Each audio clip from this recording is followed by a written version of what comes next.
Hello players, இன்றைக்கி நம்ம இந்த வீடியோவில் என்ன பார்க்க போகிறோம்னா PlayStation 4க்கு இப்போ லேட்டஸ்ட்டாக ரிலீஸ் ஆகிருக்கிற BDJB என்று சொல்லக்கூடிய ஒரு லேட்டஸ்ட் சிறை உடைப்பு ப்ராசஸ் தான் நாம் இன்றைக்கி PS4ல் ட்ரை பண்ணி பார்க்க போகிறோம். இந்த மெத்தட் PlayStation 4ல் 9.0 to 12.20 வரைக்கும் தான் ஒர்க் ஆகும். ஆனால் இந்த மெத்தடோட ப்ராசஸ்க்கு நாம் இதுக்கு முன்னாடி PS4 web browser, pendrive, computer, raspberry pi, PPPWN kit, Luckfox Pico, LG TV, wifi ரவுட்டர்னு வாஷிங் மிஷின், ஏசி ஃப்ரிட்ஜை தவிர மற்ற எல்லாத்துலேயுமே இந்த ப்ராசஸை பண்ணிட்டாங்க. இந்த டைம் ப்ளூரே டிஸ்கை வச்சு தான் நாம் அந்த சிறை உடைப்பு ப்ராசஸை பண்ண போகிறோம். இந்த ப்ளூரே டிஸ்கில் என்ன இருக்கும்னா லேப்ஸ் எக்ஸ்ப்ளாய்ட் என்று சொல்லக்கூடிய ஒரு 16 MB இருக்கிற ஒரு ஃபைல் ஒன்று இதில் பேர்ன் பண்ணி வச்சிருப்பாங்க. அதை நம்ம PlayStation 4க்குள்ளே இன்சர்ட் பண்ணோம்னா ஆட்டோமேட்டிக்காக சிறை உடைப்பு ப்ராசஸ் முடிஞ்சிடும். ஆனால் பஞ்சாயத்து எங்கே ஆரம்பிச்சுன்னா, இந்த டிஸ்க் என்னோட சுற்று வட்டாரத்தில் எங்கேயுமே கிடைக்கல. அப்படியே கிடைச்ச இடத்துலையுமே ஓவர் ப்ரைஸாக வச்சு விற்றுக்கிட்டு இருந்தாங்க. நமக்கு பக்கத்தில் தான் இந்த டிஸ்க் எங்கேயுமே கிடைக்கல. சரி, ஆன்லைன்லயாச்சும் தேடி பார்ப்போம்னு சொல்லி ஃபேஸ்புக்கில் தேடி பார்க்கும்போது தான் கோயம்புத்தூர்லேருந்து ஒரு செல்லர் இந்த டிஸ்கை 499க்கு சேல் பண்ணுறதா போஸ்ட் பண்ணியிருந்தாரு. அவர்கிட்ட உடனே கான்டாக்ட் நம்பரை வாங்கி, இங்கே ஒருத்தர் தான் ப்ரோ இந்த டிஸ்கை ரீசனபிளான ப்ரைஸ்க்கு விற்கிறீங்க, எங்கள் ஊர் சைடெல்லாம் இந்த டிஸ்கை 1000 and 1500 ரூபீஸ்க்குலாம் சேல் பண்ணிட்டு இருக்காங்க, கோயம்புத்தூர் தாங்கன்னு கொஞ்சம் ஓவராக போனதுக்கப்புறம் தான் அவர் ஒரு வார்த்தை சொன்னார். அப்புறம் ஆர்டர் போட்ட 2 நாளில் டிஸ்க்கும் கைக்கு வந்துருச்சு. நாம் இப்போ அதை தான் பிரித்து PlayStation 4ல் போட்டு நம்ம டெஸ்ட் பண்ணி பார்க்க போகிறோம். ஓப்பன் பண்ணி பார்த்தா டிஸ்கில் நல்ல பேக்கிங்கோட நல்ல கண்டிஷனில் தான் வந்துருந்துச்சு. என்னோட PlayStation 4ஓட கரண்ட் வெர்ஷன் என்னென்னா 11.00 வச்சுருக்கேன். இந்த டிஸ்கை நம்ம PlayStation 4ல் போட்டு யூஸ் பண்ணுறதுக்கு முன்னாடி நம்ம செய்ய வேண்டிய வேலை ஒன்று இருக்குது. ஒரு பென்ட்ரைவ் எடுத்து அதை EXFAT ஃபார்மேட்டுக்கு நம்ம ஃபார்மேட் பண்ணிவிட்டு, இப்போ லேட்டஸ்ட்டாக ரிலீஸ் ஆகிருக்கிற கோல்டன் ஃபைலை நாம் அதில் காப்பி பண்ணணும். பென்ட்ரைவில் காப்பி பண்ண அந்த கோல்டன் ஃபைலை நம்ம payload.bin அப்படின்னு ரீநேமில் போய் சேஞ்ச் பண்ணி வச்சுக்கணும். தென் அவ்வளோதான், வேலை முடிஞ்சு. நெக்ஸ்ட் ப்ராசஸ் நம்ம PS4 வச்சு தான் பண்ண போகிறோம். ஃபர்ஸ்ட் நம்ம PS4 ஆன் பண்ணிவிட்டு கோல்டன் இன்ஜெக்ட் பண்ண பென்ட்ரைவை நம்ம PS4ல் கனெக்ட் பண்ணிடலாம். அண்ட் அடுத்தது அந்த BDJB ப்ளூரே டிஸ்கை நாம் இப்போ PS4ல் இன்சர்ட் பண்ணுவோம். ப்ளூரே டிஸ்க் அக்சஸ் ஆகி இப்போ ரீட் ஆகிட்டுருக்கு. என்ன நடக்குதுன்னு பொறுத்திருந்து பார்ப்போம். அண்ட் ஃபைனலி டிஸ்க் சக்ஸஸ்ஃபுல்லாக ரீட் ஆயிடுச்சு. BDJB Labs 1.2 வந்திருக்கு. தென் நாம் இதை ஸ்டார்ட் கொடுத்தோம்னா ஆட்டோமேட்டிக்காக நம்மளோட PS4 JB ஆயிரும். கோடிங்லாம் இப்போ ஸ்டார்ட் ஆயிடுச்சு. BDJB அப்படின்னு நோட்டிஃபிகேஷன் வந்திருக்கு. Then next all-in-one patch completed successfully. Then USB bin found executing, payload execute ஆகிட்டுருக்கு. Payload copy to data payload bin. Golden latest version load ஆகிடுச்சு. இப்போ அவ்வளோதான், ப்ராசஸ்லாம் முடிஞ்சிருச்சு. நாம் இப்போ ஹோம் பட்டன் நமக்கு வெளியே போய் செக் பண்ணி பார்த்துடலாம். ஆனால் அதுக்கு முன்னாடி இந்த ப்ளூரே டிஸ்க் ரன் ஆகிட்டு இருக்கதா நம்ம ஹோம் பட்டனை கொடுத்து க்ளோஸ் அப்ளிகேஷன் பண்ணி இதை நம்ம க்ளோஸ் பண்ணிக்கணும். பிகாஸ் க்ளோஸ் பண்ணாமல் அதர் அப்ளிகேஷன்ஸை நீங்கள் ஓப்பன் பண்ணிங்கன்னா கண்டிப்பாக ஹேங் ஆகிறதுக்கு வாய்ப்பு இருக்குது. இப்போ பார்த்தீங்கன்னா இதில் இருக்க எல்லா கேம்ஸுமே அன்லாக் ஆயிடுச்சு. பிகாஸ் இதுக்கு முன்னாடி இந்த கேம்ஸ்லாம் லாக் சிம்பிளோடு இருக்கும், உங்களால் அதை ஆக்சஸ் பண்ண முடியாது. ஆனால் இப்போ அந்த ப்ளூரே டிஸ்க் நம்ம யூஸ் பண்ணதுனால இந்த கேம்ஸ்லாம் நம்மளால் ஆக்சஸ் பண்ணிக்க முடியும். நான் இப்போ Resident Evil 4 ரீமேக் தான் ஸ்டார்ட் பண்ணியிருக்கேன். அண்ட் நான் சொல்ல மறந்த இன்னொரு விஷயம் என்னென்னா, பென்ட்ரைவ் நமக்கு இதுக்கு மேலே தேவைப்படாது. ஃபஸ்ட் டைம் நம்ம இந்த கோல்டன் இன்ஜெக்ட் பண்ணுறதுக்கு மட்டும் தான் நமக்கு பென்ட்ரைவ் தேவைப்படும். நெக்ஸ்ட் டைமில் நம்ம வெறும் CD மட்டும் யூஸ் பண்ணாலே போதும். அண்ட் இந்த கோல்டன் வச்சு நம்ம கேம்ஸில் நிறைய மாடிஃபிகேஷன்ஸ் அண்ட் சீட்ஸுமே நம்மளால் யூஸ் பண்ணிக்க முடியும். அதுக்கு ஜஸ்ட் உங்கள் PS4 கண்ட்ரோலரில் இருக்க ஷேர் பட்டனை நீங்கள் ஹோல்ட் பண்ணாலே சீட் மெனு ஆட்டோமேட்டிக்காக ஓப்பன் ஆயிரும். எக்ஸாம்பிளுக்கு நான் இப்போ இந்த கேமில் கொஞ்சம் சீட்ஸ் எனேபிள் பண்ணியிருக்கேன். God mode, infinite அமோ, infinite health, இந்த மாதிரி கொஞ்சம் சீட்ஸ் எனேபிள் பண்ணியிருக்கேன். இதெல்லாம் எப்படி ஒர்க் ஆகுதுன்னு நான் இப்போ காட்டுறேன்.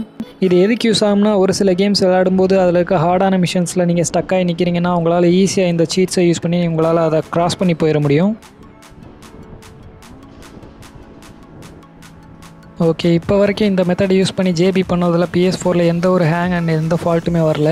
ஸோ இப்போ ஒரு தடவை PS4 ரீஸ்டார்ட் பண்ணி அகைன் ஒன் டைம் பென்ட்ரைவ் இல்லாமல் நம்ம இந்த JBயை டெஸ்ட் பண்ணி பார்க்க போகிறோம். ஓகே, PS4 இப்போ நம்ம ரீஸ்டார்ட் பண்ணியாச்சு. இப்போ பார்த்துக்கிட்டிங்கன்னா இந்த கேம்ஸ் எல்லாமே லாக் சிம்பிளோடு இருக்கும். நம்மளால் இப்போ இந்த கேம்ஸை யூஸ் பண்ண முடியாது. ஸோ BDJB Labs இதை நாம் இப்போ கிளிக் பண்ணி ஸ்டார்ட் பண்ணுவோம். லோட் ஆகிட்டுருக்கு டிஸ்க். இப்போ அகைன் நாம் இந்த தடவை பென்ட்ரைவ் யூஸ் பண்ணல.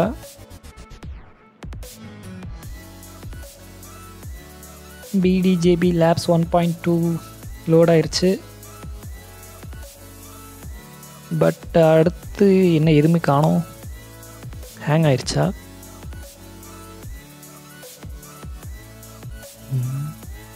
கோல்டன் நோட்டிஃபிகேஷன் வரல. சரி, நம்ம எதுக்கு வெளியில் போய் பார்ப்போம். பட் PS4 எதுவும் பிரிக் ஆகலை.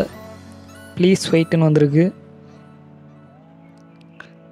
பேக் கொடுத்துட்டு திருப்பி அகைன் ஸ்டார்ட் பண்ணி பார்ப்போம். ஓகே, இப்போ நம்ம அகைன் ஸ்டார்ட் கொடுக்குறோம்.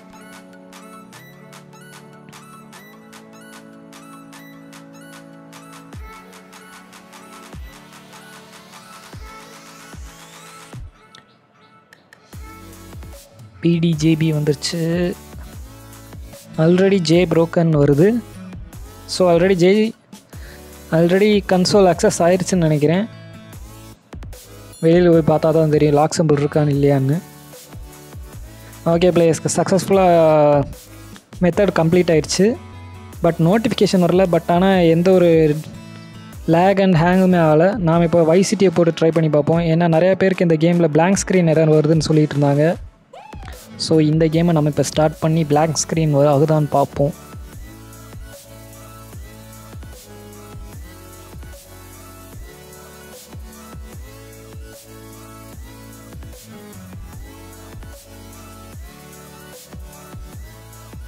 ரொம்ப நேரமாச்சு.